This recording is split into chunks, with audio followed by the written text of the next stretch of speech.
Hi guys, welcome back to Gardening with Stacy. Just continuing on this series that we're doing called From Seed to Fruit. So it's been a little bit since I've jumped on. I've had to make a few changes and adjustments.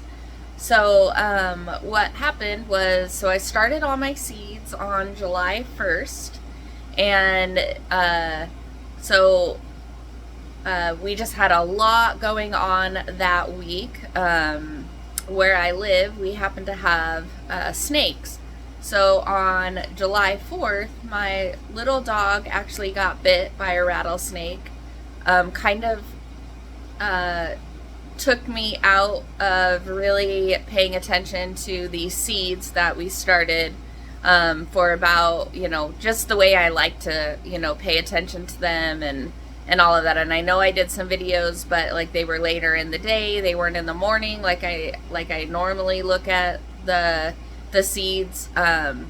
So that was about 4 days that it took for her to actually recover from that snake bite, where I had to just give her most of my attention for those 4 days.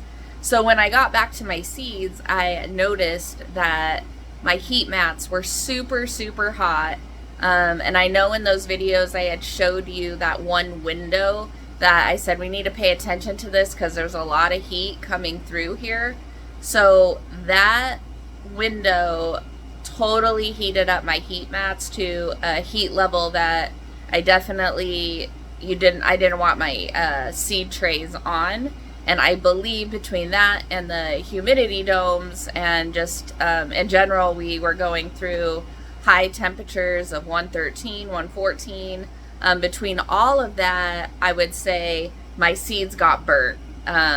So something that I've never had happen. Most of the time my tomatoes germinate fairly fast. It's a between 7 and 10 day germination. You should see your tomatoes start to germinate. Well, we were past that and I didn't have any germination. So that's not ever happened to me in all the, years of starting my seeds. And again, that's my fault. I wasn't paying attention. I was paying attention and I did notice it, but because of what was happening in that moment, I just didn't really handle it the way that I would have if I didn't have my dog that had gotten bit by a rattlesnake. So I ended up starting the trays all over again, even the peppers, because I know peppers take longer to germinate, but I just felt like I'm just going to start over while I still have plenty of time to get them to germinate. That way they can still go in the ground, by about September 1st. And, nothing's lost because it's all learning. Like, I've never had that happen before.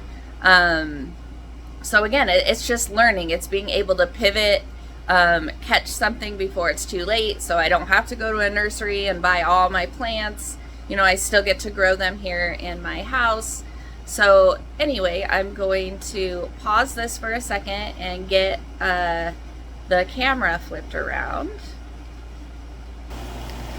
All right, so here you can see that I moved everything from this window, which this gets the afternoon sun, which is why those heat mats just got so hot when they were on here. And I moved everything over here to this window.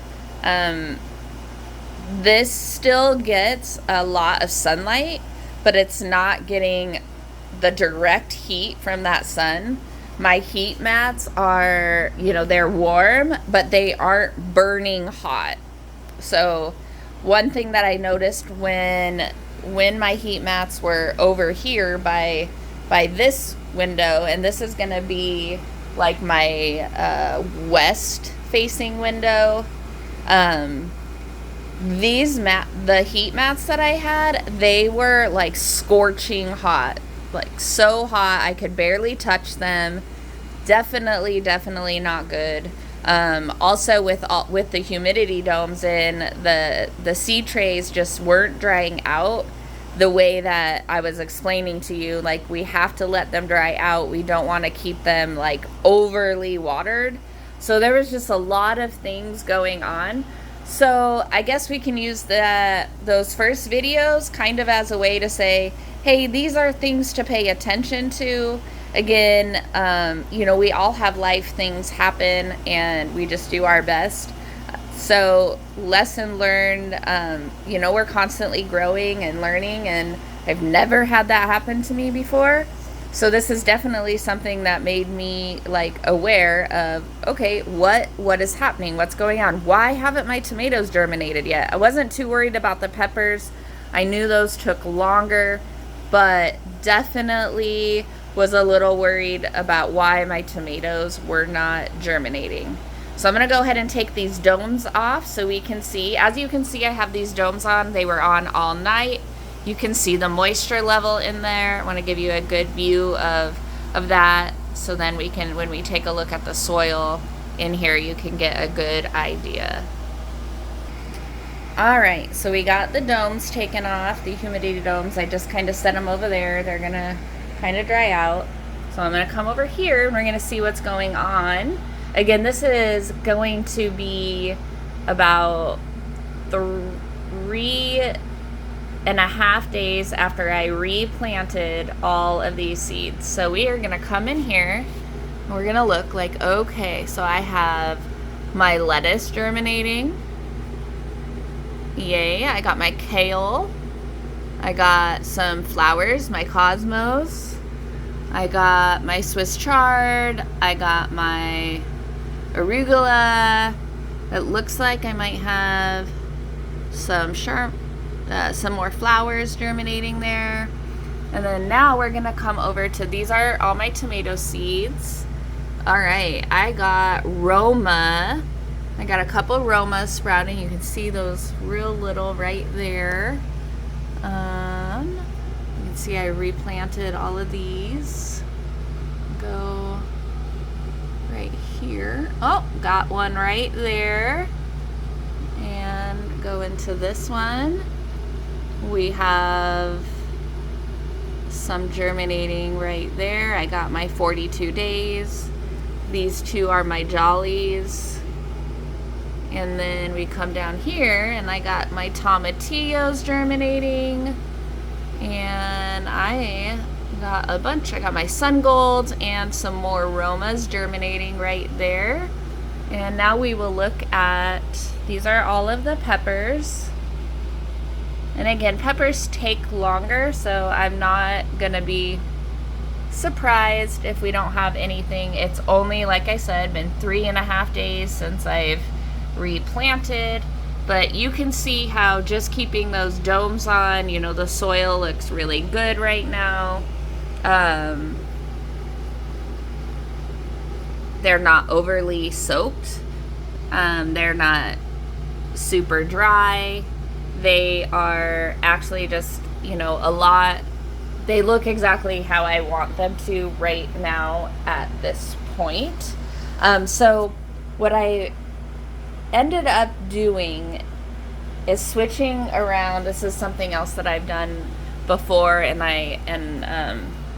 so I'm putting these heat dome or the humidity domes on my seed trays for the nighttime, but during the day I'm actually taking them off and letting my seeds sit on the heat mats without those humidity domes, because especially once I start getting things germinating, I don't want the humidity to actually just cause those to wilt over, and I want these to continue to grow.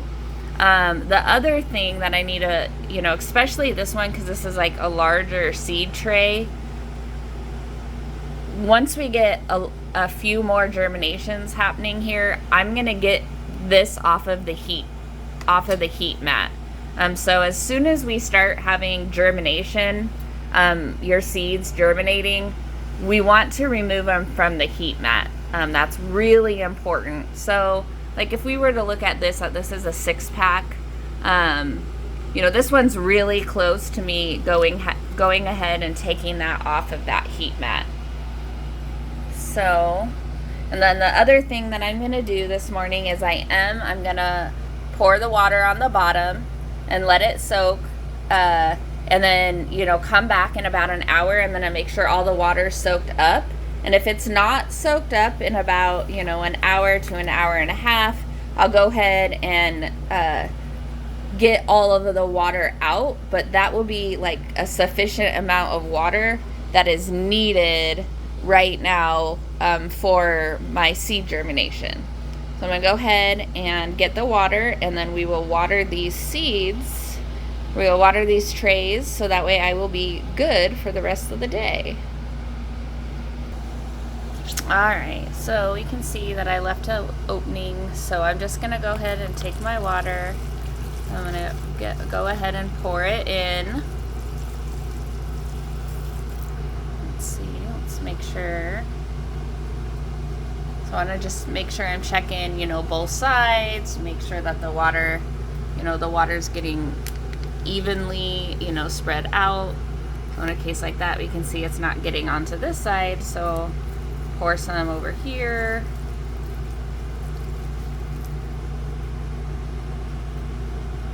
I don't know if you can see about how much I'm pouring. And come down, we can see the water over here. We can definitely see that it's, the water has made it through the whole tray, so that means, all the seeds will be getting water from underneath. So I will do that to these other trays as well. Go ahead and do that same process. So come back in about an hour and a half, and we're gonna check, and make sure all of that was soaked up. And then again, I'm leaving the humidity domes off, and probably about like 7 o'clock tonight, that's when I'm going to put those back on, and then I'll let my seeds, go throughout the night with that humidity dome. So let me flip this. All right.